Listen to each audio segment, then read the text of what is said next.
네, 안녕하십니까. 길버드 아카데미에서 수학을 강의하는 황선호라고 합니다. 이번 문제는 확률과 통계의 문제입니다. 먼저 문제를 살펴보시겠습니다. 집합 x가 원소가 1부터 10까지 자연수로 주어져 있는데 함수가 x에서 x로에 대응하는 함수에 대해서 조건을 만족한 함수의 개수를 구하라는 문제입니다. 가에서 살펴보면 x의 모든 원소 x에 대해서 fx가 fx이다 라고 주어져 있고, 나에서는 fx의 치역에 대한 얘기죠. 치역이 반드시 2, 3, 6, 7, 10을 원소로 포함하고 있고, 다 조건에서는 이미 두 원소에 대해서 fa가 fb 이하라고 했으니까 f가 단조 증가함수임을 알 수 있습니다.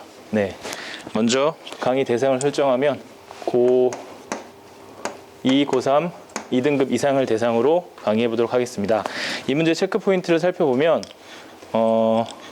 먼저 가 조건에 대해서 살펴볼 필요가 있습니다. 그래서 fx가 fx라고 했을 때 어떤 조건이 필요한가 살펴보면 fp가 p인 경우 조건을 만족하겠죠. 또 fp가 q인 경우 fq는 다시 확인해 보면 q가 됨을 알 수 있습니다. 그래서 두 가지 경우에 대해서 생각을 해보면 됩니다. 이 경우 모두 치역이 주어져 있을 때 정의역의 값은 반드시 치역을 가져야 됩니다. 그래서 F2가 2고 F3이 3이고 F6이 6이고 F7이 7이고 F10이 10임을 알 수 있습니다. 두 번째로 또 살펴볼 것은 단조 증가함수에 대해서 개수를 카운팅하는 것에 대해 살펴볼 수 있는데, 이 문제에서는 특별히 우아하게 계산을 하려고 하면 계산이 더 꼬이는 것 같습니다. 그래서 이 정도만 가지고도 충분히 문제를 풀 수 있을 것 같습니다. 3분 잡고 문제 풀어보도록 하겠습니다. 네, 체크포인트 살펴본 걸 바탕으로 살펴보면은 가조건에서 1번 체크포인트에 살펴본 것처럼 원소가 10개가 주어져 있으니까 1, 2, 3, 4, 5, 6, 7, 8, 9, 10 10개 원소에 대해서 F2는 반드시 나조건에서 2여야 하고, F3도 3이어야 하고, F6도 6이고요, F7도 7이고, F10도 10임을 알 수 있습니다. 이걸 바탕으로 나머지 원소들을 추정을 해서 함수 F를 완성을 하면 되는데, F2, 이제 1이 될 수 있는 것은 이 체크포인트에서 보면은 한 가지 빼먹은 게 있는데, P가 Q 이하여야겠죠. 다조건에서 살펴보면.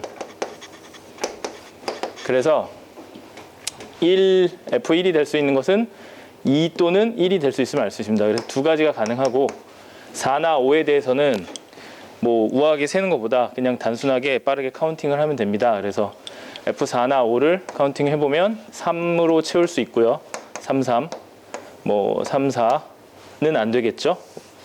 4가 치역이 되는 순간 F4는 반드시 4여야 되니까 3, 5, 3, 6, 또 4, 4, 4, 5, 4, 6, 5를 갖는 경우 5, 5, 그 다음에 6, 6이 되겠죠. 5, 6은 또 안 되겠죠. F5는 반드시 5가 돼야 될 테니까요. 그래서 이렇게 총 8가지 경우가 가능함을 알 수 있습니다. 그래서 문제가 조건이 우리를 도와주죠. 4, 5랑 8, 9는 동일한 경우입니다. 그래서 일일이 카운팅할 필요 없이 또 8가지가 가능함을 알 수 있습니다. 그래서 가능한 F의 총 개수는 이게 F의 개수가 되겠죠. 128가지로 쉽게 계산함을 알 수 있습니다. 문제는 잘못 접근하면은 이제 조건에 대해서 고민을 하다가 계산을 잘못할 수가 있는데, 그것이 아닌 한 이렇게 쉽게 경우를 나눠서 금방 카운팅할 수 있습니다. 네, 풀이를 이렇게 할 수 있고요. 어렵다면 어려운 문제고 쉽다면 쉬운 문제라서 접근을 어떻게 하냐에 따라서 금방 카운팅할 수 있는 문제라서 금방 생각할 수 있는 학생들이 더 많을 것 같습니다. 그래서 출제율과 난이도를 살펴보면 그냥 수능형 유형이죠. 그래서 그렇게 자주 보이진 않습니다. 그래서 3 오버 5로 할 수 있고요. 난이도도 접근의 방법에 따른 차이가 있기 때문에 3.5 정도로 생각을 해줄 수가 있겠습니다. 네, 이상입니다. 황선호 선생님, 이번 문제 확률과 통계 문제 하셨는데요. 그래서 문제가 이제 그렇게 쉬운 문제는 아니었었는데 아주 잘 설명하셨고요. 아주 빠르고 정확하게 설명하셨습니다. 다만 이제 좀 아까도 말했다시피 부연 설명을 조금 하셨으면 얼마나 좋았을까. 그래서 아래 등급을 위해서 이렇게 그 순서쌍들을 이렇게 나열했잖아요, 그죠? 순서를 이렇게 쭉 나열해서 이렇게 탁탁 나갔는데 그 중에서 뭐 나열하는 과정에서 어떤 하나는 되는 거는 이렇게 해서 되는 거고 뭐 안 되는 거는 이래서 안 된다라는, 그래서 뭐 8개씩 나왔다 뭐 이렇게 했으면 얼마나 좋았을까. 그냥 그걸 그냥 쭉 뭐 8개 뭐 이렇게 쭉 이렇게 나열한 다음에 그냥 끝을 냈거든요. 그래서 좀 다음에 하실 때는 좀 이렇게 부연 설명을 좀 뒤에 곁들여 주셨으면은 학생들의 만족도가 더 많이 올라가지 않겠나, 예, 그런 생각을 했습니다. 자, 황선호 선수 수고했어요.